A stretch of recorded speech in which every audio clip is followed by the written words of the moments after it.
The Battle of the River Plate was the first naval battle in the Second World War and the first one of Battle of the Atlantic in South American waters. The German cruiser Admiral Graf Spee had been located in the South Atlantic a long time before the war began, and had been commerce raiding after the war began in September 1939. One of the hunting groups sent by the British Admiralty to search for Graf Spee, comprising 3 Royal Navy cruisers, HMS Exeter, Ajax and Achilles, found and engaged their quarry off the estuary of the River Plate close to the coast of Argentina and Uruguay in South America. In the ensuing battle, Exeter was severely damaged and forced to retire. Ajax and Achilles suffered moderate damage. The damage to Graf Spee, although not extensive, was critical. Her fuel system was crippled. Ajax and Achilles shadowed the German ship until she entered the port of Montevideo, the capital city of neutral Uruguay, to effect urgent repairs. After Graf Spee's captain Hans Langsdorff was told that his stay could not be extended beyond 72 hours, he scuttled his damaged ship rather than face the overwhelmingly superior force that the British had led him to believe was awaiting his departure. Background: Admiral Graf Spee had been at sea at the start of the Second World War in September 1939, and had sunk several merchantmen in the Indian Ocean and South Atlantic Ocean without loss of life, due to her captain's policy of taking all crews on board before sinking the victim. The Royal Navy assembled 9 forces to search for the surface raider. Force G, the South American cruiser squadron, comprised the heavy cruiser HMS Exeter of 8,390 long tons with 6 18 guns in 3 turrets, and 2 Leander-class light cruisers, both of 7,270 long tons with 8 6-in guns, HMS Ajax and Achilles. Although technically a heavy cruiser because of the caliber of her guns, Exeter was a scaled-down version of the County class, which had 8 18 guns. The force was commanded by Commodore Henry Harwood from Ajax, which was captained by Charles Woodhouse. Achilles was of the New Zealand Division and captained by Edward Parry. Exeter was commanded by Captain Frederick Secker Bell. A County-class heavy cruiser, HMS Cumberland of 10,000 long tons, was refitting in the Falkland Islands at the time, but was available at short notice. Force G was supported by the oilers RFA Olna, Olynthus, and Orange Leaf. Olynthus replenished HMS Ajax and Achilles on the 22nd of November 1939, and HMS Exeter on the 26th of November, at San Borondón Bay. Olynthus was also directed to keep observation between Medinas and Cape San Antonio, off Argentina south of the River Plate estuary. Following a raider warning radio message from the merchantman Doric Star, which was sunk by Graf Spee off South Africa, Harwood suspected that the raider would try to strike next to the merchant shipping off the River Plate estuary between Uruguay and Argentina. He ordered his squadron to steam toward the position 32 degrees south, 47 degrees west. Harwood chose this position, according to his dispatch, because of its being the most congested part of the shipping routes in the South Atlantic, and therefore the point where a raider could do the most damage to enemy shipping. A Norwegian freighter saw Graf Spee practicing the use of its searchlights and radioed its course towards South America. The 3 cruisers rendezvoused off the estuary on the 12th of December and conducted maneuvers. Harwood's combat policy of 3 cruisers versus 1 pocket battleship was to attack at once, day or night. If during the day, the ships would attack as 2 units, with Exeter separate from Ajax and Achilles. If at night, the ships would remain in company, but in open order, by attacking from 2 sides. Harwood hoped to give his lighter warships a chance of overcoming the German advantage of greater range and heavier broadside by dividing the enemy's fire. By splitting his force, Harwood would force the Germans to split their fire, reducing its effectiveness, or by keeping it focused on one opponent. Other vessels could attack without fear of return fire. Although outgunned by Graf's P and therefore at a tactical disadvantage, the British did have the upper hand strategically, since any raider returning to Germany would have to run the blockade of the North Sea, and it might reasonably be expected that an engagement would therefore take place with the home fleet. For victory, the British only had to damage the raider enough so that she was either unable to make the journey or unable to fight the subsequent battle with the home fleet. Because of overwhelming numerical superiority, the loss of even all three cruisers would not have severely dented Allied naval capabilities. Whereas Graf's P was one of the Kriegsmarine's few capital ships, the British could afford to risk a tactical defeat if it brought strategic victory. Battle. On 13 December at 0520, the British squadron was proceeding on a course of 060° at 14 knots with Ajax at 34° 34 south, 48° 17 west, 390 nautical miles east of Montevideo. At 0610, smoke was sighted on a bearing of red 100, or 320 degrees. Admiral Graf's P had already sighted mastheads and identified Exeter, but initially suspected that the two light cruisers were smaller destroyers and that the British ships were protecting a merchant convoy, the destruction of which would be a major prize. Since Graf's P's reconnaissance aircraft was out of service, Langsdorff relied on his lookouts for this information. He decided to engage, despite having received a broadly accurate report from the German naval staff on 4 December, outlining British activity in the River Plate area. This report included information that Ajax, Achilles, Exeter and Cumberland were patrolling the South American coast. Langsdorff realized too late that he was facing three cruisers. Calling on the immediate acceleration of his diesel engines, he closed with the enemy squadron at 24 knots in the hope of engaging the steam-driven British ships before they could work up from cruising speed to full power. This strategy may seem an inexplicable blunder. Langsdorff could perhaps have maneuvered to keep the British ships at a range where he could destroy them with his 283mm guns while remaining out of the effective range of their smaller 6 and 8-inch guns. On the other hand, he knew the British cruisers had a 4 to 6 knots speed advantage over Graf's P and could in principle stay out of range should they choose to do so. Standard cruiser tactics in the presence of a superior force. While calling for reinforcements, the British executed their battle plan. Exeter turned northwest, while Ajax and Achilles, operating together, turned northeast to spread Graf's P's fire. Graf's P opened fire on Exeter at 19,000 yards with her 6 283mm guns at 6:18. Exeter opened fire at 6:20, Achilles at 6:21, Exeter's aft guns at 6:22 and Ajax at 6:23. Lieutenant Commander Richard Jennings, Exeter's gunnery officer, remembers, "As I was crossing the compass platform to his action station in the director control tower, the captain hailed me, not with the usual rigmarole of enemy in sight, bearing etc., but with 'there's the F***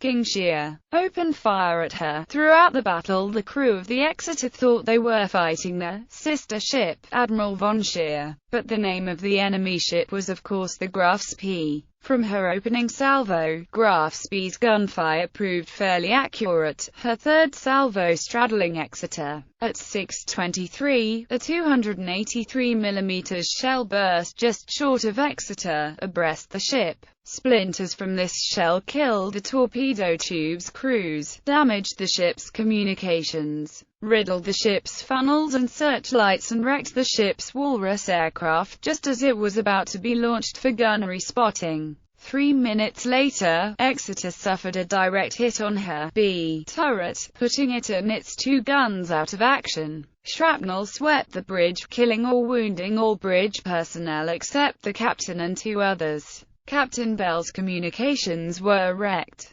Communications from the aft conning position were also destroyed. The ship had to be steered via a chain of messengers for the rest of the battle. Meanwhile, Ajax and Achilles closed to 13,000 yards and started making in front of Graf's P, causing her to split her main armament at 6:30 and otherwise use her 15 cm guns against them. Shortly after, Exeter fired 2 torpedoes from her starboard tubes, but both missed. At 6:37, Ajax launched her Fairy Sea Fox spotter float player from its catapult. At 6:38, Exeter turned so that she could fire her port torpedoes and received 2 more direct hits from 11-inch shells. One hit a turret and put it out of action, the other entered the hull and started fires. At this point Exeter was severely damaged, having only Y turret still in action under local control, with Jennings on the roof shouting instructions to those inside. She also had a 7 degrees list, was being flooded and being steered with the use of her small boat's compass. Exeter had dealt the decisive blow. One of her 8-inch shells had penetrated 2 decks before exploding in Graf's B's funnel area, destroying her raw fuel processing system and leaving her with just 16 hours fuel, insufficient to allow her to return home. At this point, nearly 1 hour after the battle started, Graf's P was doomed. She could not make fuel system repairs of this complexity under fire. 2/3 of her anti-aircraft guns were knocked out, as well as one of her secondary turrets. There were no friendly naval bases within reach, nor were any reinforcements available. She was not seaworthy and could make only the neutral port of Montevideo. Admiral Graf's P hauled round from an easterly course, now behind Ajax and Achilles, towards the northwest and laid smoke. This course brought Langsdorff roughly parallel to Exeter. By 6:50, Exeter listed heavily to starboard, taking water forward. Nevertheless, she still steamed at full speed and fired with her one remaining turret. 40 minutes later, water splashed in by a 283 mm near-miss short-circuited her electrical system for that turret. Captain Bell was forced to break off the action. This would have been the opportunity to finish off Exeter. Instead, the combined fire of Ajax and Achilles drew Langsdorff's attention as both ships closed the German ship. 20 minutes later, Ajax and Achilles turned to starboard to bring all their guns to bear, causing Admiral Graf's P to turn away and lay a smoke screen. At 7:10, the 2 light cruisers turned to reduce the range from 8 miles, even though this meant that only their forward guns could fire. At 7:16, Graf's P turned to port and headed straight for the badly damaged Exeter, but fire from Ajax and Achilles forced her at 7:20 to turn and fire her 11 guns at them. While they turned to starboard to bring all their guns to bear, Ajax turned to starboard at 7:24 and fired her torpedoes at a range of 4.5 miles, causing Graf's P to turn away under a smoke screen. At 7:25, Ajax was hit by a 283 mm shell that put X turret out of action and jammed Y turret, causing some casualties. By 7:40, Ajax and Achilles were running low on resources and the British decided to change tactics, moving to the east under a smoke screen. Harwood decided to shadow Graf's P and try to attack at night when he could attack with torpedoes and better use his advantage of speed and maneuverability, while minimizing his deficiencies in armor. Ajax was again hit by a 283 mm shell that destroyed her mast and caused more casualties. Graf's P continued to the southwest. Pursuit. The battle now turned into a pursuit. Captain Parry of Achilles wrote afterwards, "To this day I do not know why the Admiral Graf's P did not dispose of us in the Ajax and the Achilles as soon as she had finished with the Exeter." The British and New Zealand cruisers split up, keeping about 15 miles from Graf's P. Ajax kept to the Germans' port and the Achilles to the starboard. At 9:15, Ajax recovered her aircraft. At 9:46, Harwood signaled to the Cumberland for reinforcement, and the Admiralty also ordered ships within 3,000 miles to proceed to the River Plate. At 10:05, Achilles had overestimated Graf Spey's speed and she came into range of the German guns. Graf Spey turned and fired 2 3-gun salvos with her 4 guns. Achilles turned away under a smoke screen. According to Pope, at 11:03 a merchant ship was sighted close to Graf Spey. After a few minutes, Graf Spey called Ajax on with T, probably on the international watch-keeping frequency of 500 kHz. Using both ships' pre-war call signs with the signal, "Please pick up lifeboats of English steamer." The German call sign was ETGS, confirming to Harwood that the pocket battleship he had engaged was indeed Graf Spey. Ajax did not reply, but a little later the British flagship closed with SS Shakespeare with its lifeboats still hoisted and men still on board. Graf Spey had fired a gun and ordered them to stop, but when they did not obey orders to leave the ship, Langsdorff decided to continue on his way and Shakespeare had a lucky escape. The shadowing continued for the rest of the day until 1915, when Graf Spey turned and opened fire on Ajax, which turned away under a smoke screen. It was now clear that Graf Spey was entering the River Plate estuary. Since the estuary had sandbanks, Harwood ordered the Achilles to shadow the Graf Spey while Ajax would cover any attempt to double back through a different channel. The sun set at 20:48, with Graf Spey silhouetted against the sun. Achilles had again closed the range and Graf Spey opened fire, forcing Achilles to turn away. During the battle, a total of 108 men had been killed on both sides, including 36 on Graf Spey. Graf Spey entered Montevideo in neutral Uruguay, dropping anchor at about 0:10 on the 14th of December. This was a political error, since Uruguay, while neutral, had benefited from significant British influence during its development and it favored the Allies. The British hospital, for example, was the leading hospital in the city. The port of Mar del Plata on the Argentine coast and 200 miles south of Montevideo would have been a better choice for Graf Spey. Also, had Graf Spey left port at this time, the damaged Ajax and Achilles would have been the only British warships that it would encounter in the area. Trap of Montevideo. In Montevideo, the 13th Hague Convention came into play. Under Article 12, belligerent warships are not permitted to remain in the ports, roadsteads or territorial waters of the said power for more than 24 hours. Modified by Article 14, a belligerent warship may not prolong its stay in a neutral port beyond the permissible time except on account of damage. British diplomats duly pressed for the speedy departure of the Graf Spey. Also relevant was Article 16, of which part reads,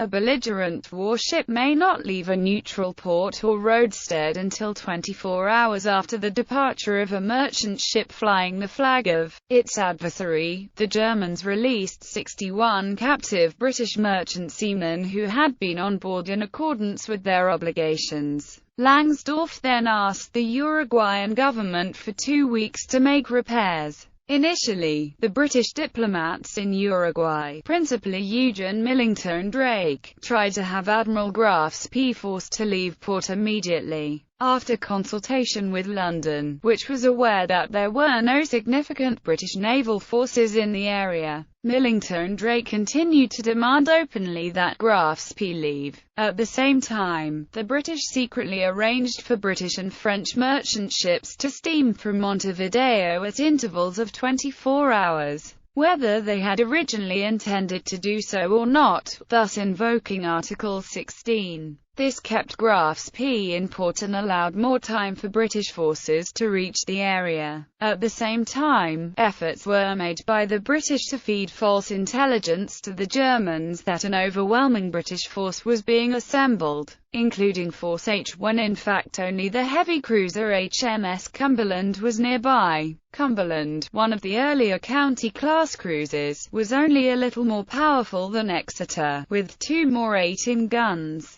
She was no match alone for Admiral Graf Spee, whose guns had significantly longer range and fired much heavier shells. Cumberland arrived at 2200 on 14 December, after steaming at full speed for 36 hours from the Falkland Islands. Overwhelming British forces were en route, but would not assemble until 19 December. For the time being, the total force comprised the undamaged Cumberland, and the damaged Ajax and Achilles. To reinforce the propaganda effect, these ships, which were waiting just outside the 3-mile limit, were ordered to make smoke, which could be clearly seen from the Montevideo waterfront. On 15 December 1939, RFA Olynthus refueled HMS Ajax, which proved a difficult operation. The ship had to use hurricane hawsers to complete the replenishment. On 17 December HMS Achilles was replenished from RFA Olynthus off Rouen Bank. The Germans were entirely deceived, and expected to face a far superior force on leaving the River Plate.